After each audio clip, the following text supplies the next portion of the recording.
Alright, so one minute wisdom from the Rebbe for today.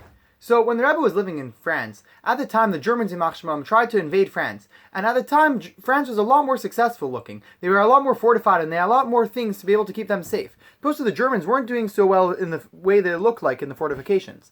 But at the end of the day, if someone went to ask one of the Germans in Machshmam, well, how is it going? Why are you going to war if you're not going to win? They would actually answer you that we're going all the way to the end. And we're going to end up being successful, even if it didn't make sense logically. And that's what ended up happening. The Germans ended up being successful and they were able to take over the whole place.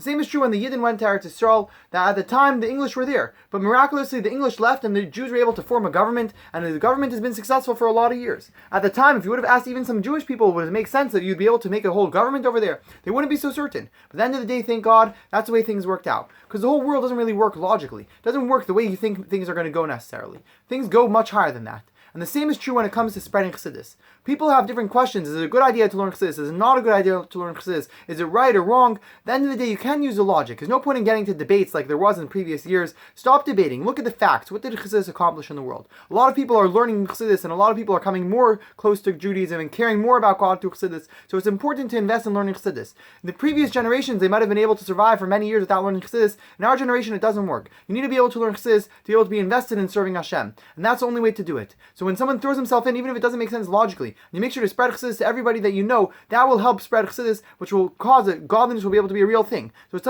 worth fighting all the way to the end, even if it doesn't seem logical. And when we spread chassidus everywhere, then Mashiach's going to come as we were promised. When you spread out chassidus, that's when Mashiach's going to reveal himself. L'chaim, l'chaim.